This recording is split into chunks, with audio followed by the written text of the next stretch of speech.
بسم اللہ الرحمن الرحیم۔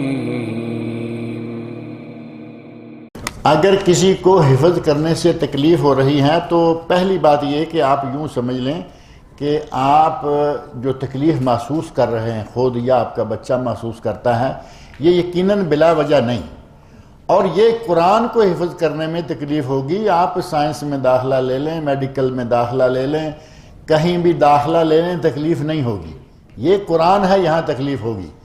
آپ کو ایک تجربے کی بات بتاؤں، آپ کو نیند نہیں آ رہی، آپ یہ کتاب پڑھتے ہیں وہ پڑھتے ہیں، آپ کو نیند نہیں آ رہی، آپ قرآن کریم ہاتھ میں لے لیجئے، نیند آئے گی کہ نہیں؟ یہ بھی ایک بہت بڑی تکلیف ہے شرعی طور پر کہ آدمی قرآن ہاتھ میں لے اور نیند آنا شروع ہو جائے۔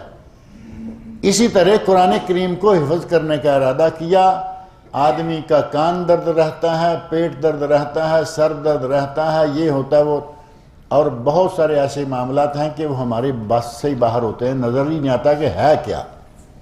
اس وقت سمجھ لیں کہ بچے کو نظر لگ گئی اور بچے کو رقیہ شرعیہ دم کروائیے، اور کوشش کیجئے کہ بچہ صرف اتنا سا کر کے چھوڑ کے نہ ہٹ جائے، دم کروائیے، اور پھر یہ دل میں یقین رکھیے کہ یہ یقیناً کوئی نہ کوئی شیطانی حرکت ہے، عام بات نہیں ہے، شیطانی حرکت ہے۔ خواتین کو کہا جائے نا پردہ، جو نیک خواتین پردہ کرتی ہیں وہ تو کرتی ہی ہیں، کچھ کو کہا جائے پردہ تو کہتی ہیں کہ ہمارا جب یہ لپیٹتی ہیں نا تو ہمارا دم گھٹتا ہے۔ میں یقین جانے میں بہت دفعہ کہتا ہوں کہ یہ دم پردے سے نہیں گھٹتا، شیطان نے انگلی ڈالی ہوئی ہوتی ہے یہاں کہ تو کہاں مومنوں والا لباس پہن کے چل نکلی ہے۔ شیطان پریشان کرتا ہے، اور وہ کبھی ناک کے آگے ہاتھ دے گا، کبھی گلے کے آگے ہاتھ دے گا تاکہ یہ عورت پردہ چھوڑ دے۔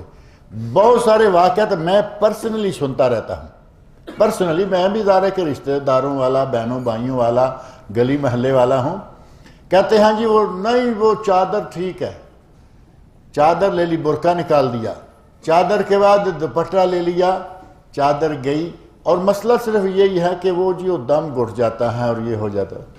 یہ دم نہیں گھٹتا، اگلے دم دبا کے رکھتے ہیں کہ تم کدھر نکلتی جا رہی ہو۔ قرآن کے حفظ کرنے والے کو یہ تکلیف ہوگی۔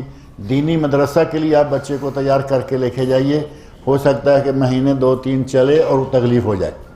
سمجھیں کہ یہ شیطانی شرارت ہے، بچے کو وہاں رکھیے اور دم وغیرہ کروائیے۔ اگر کسی کا بچہ اس پریشانی میں مبتلا ہے یا بڑا خود ہے، دم کروائیے، رقیہ شرعیہ شیخ پرویز صاحب سے آ کے کروائیے، انشاءاللہ تعالیٰ ٹھیک ہو جائے گا۔